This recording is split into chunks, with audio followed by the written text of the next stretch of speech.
Shalom, Bapak Ibu dan anak-anakku yang dikasihi Allah Bapa, dalam nama Tuhan Yesus Kristus. Selamat bertemu kembali dalam renungan satu hati, sapaan Tuhan tiap pagi. Pada pagi hari ini, Senin 21 September 2020. Tema renungan kali ini ialah tidak kaya di hadapan Allah. Saudaraku yang terkasih di dalam Tuhan Yesus Kristus, sebelum kita membaca firman-Nya, marilah kita memohon kuasa Roh Kudus melalui doa, agar kita dimampukan untuk memahami kebenaran firman-Nya. Mari kita berdoa. Allah Bapa Surgawi, terima kasih atas hidup kami dan hari indah pemberian-Mu.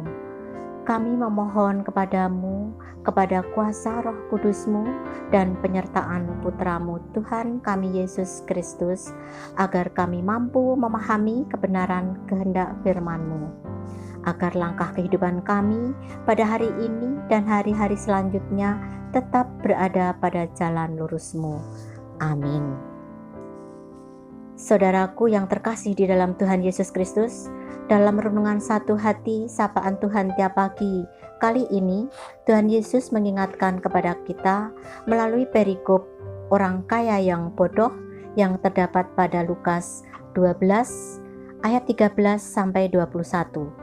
Namun yang akan kita renungkan pada pagi ini adalah perumpamaan tentang orang kaya yang bodoh yang terdapat pada Lukas 12 ayat 20 sampai 21, yang selengkapnya akan dibacakan oleh adik kita Gale. Silahkan Dik Gale. Tetapi firman Allah kepadanya, "Hai engkau orang bodoh, pada malam ini juga jiwamu akan diambil daripadamu, dan apa yang telah kau sediakan, untuk siapakah itu nanti?" Demikianlah jadinya dengan orang yang mengumpulkan harta bagi dirinya sendiri, jikalau ia tidak kaya di hadapan Allah. Demikian firman Tuhan. Terima kasih Dik Gale. Saudaraku yang dikasihi Tuhan Yesus Kristus, pada perikop orang kaya yang bodoh ditunjukkan kepada kita dua contoh kebodohan orang kaya. Yang pertama, ditunjukkan oleh seseorang yang tamak yang memohon agar Tuhan Yesus mengingatkan saudaranya untuk berbagi warisan. Yang kedua, ditunjukkan dengan perumpamaan tentang seorang kaya yang hasil tanahnya berlimpah-limpah sehingga lumbungnya tidak muat lagi. Tetapi ia mengira bahwa kekayaan itu dapat mendatangkan keselamatan bagi jiwanya. Sesuai dengan firman yang telah dibacakan tadi, kita akan merenungkan contoh kebodohan yang kedua. Tentu saja kita bertanya-tanya dalam hati kita, dalam hal apa kebodohan orang itu? Marilah kita mencoba menjawabnya. Pertama, orang itu suka mengumpulkan harta tetapi hanya untuk dirinya sendiri. Kedua, dengan kekayaan yang melimpah, ia mengira bisa memberikan kesenangan, kedamaian, dan bahkan keselamatan pada jiwanya. Ketiga, ia tidak berhikmat bahwa dengan segala melimpahan hartanya, sesungguhnya ia belum tentu kaya di hadapan Allah. Apakah Allah membenci orang kaya? Jika kita kaya, apakah Allah membenci kita? Tidak. Tuhan tidak pernah membenci orang kaya. Tuhan tidak pernah membenci orang yang melimpah hartanya. Tuhan tidak pernah membenci kita jika kita kaya. Tidak pernah membenci kita jika kita berlimpah harta. Karena sesungguhnya Allah sendiri yang memberikan kekayaan itu kepada semua orang, termasuk kepada kita. Bukankah kita masih ingat bahwa Allah telah memberikan kekayaan, harta benda, dan kemuliaan kepada Salomo, bahkan melebihi raja-raja sebelum dan sesudahnya, walaupun Salomo tidak memintanya. Sungguh saudaraku, kebenaran kuasa, kasih dan karunia Allah telah berlaku bagi Salomo. Bukankah kuasa, kasih dan karunia itu juga berlaku bagi kita? Allah senantiasa tahu apa saja yang kita perlukan dalam hidup kita dan senantiasa mencukupkannya. Bahkan di antara kita ada yang berkelimpahan harta, kekayaan, dan atau kemuliaan. Jika demikian, apakah yang dibenci Allah? Kebodohan, bukan kekayaan, melainkan kebodohan orang kaya itu, termasuk kebodohan kita.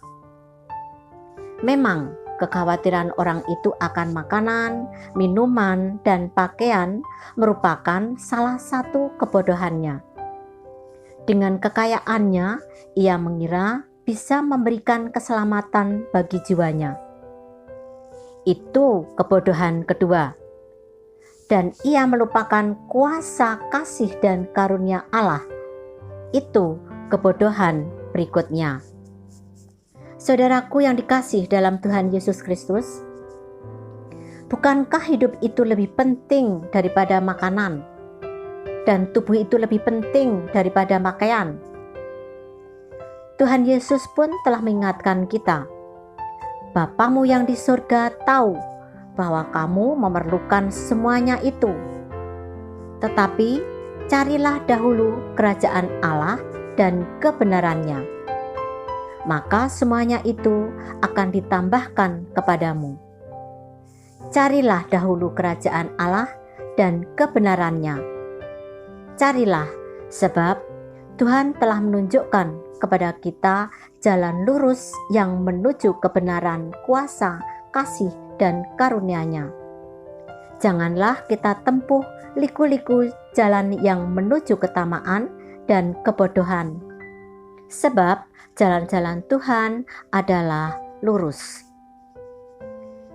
Marilah kita senantiasa memuji dan memuliakan nama-Nya, karena Allah telah memberikan pagi yang indah ini bagi kita.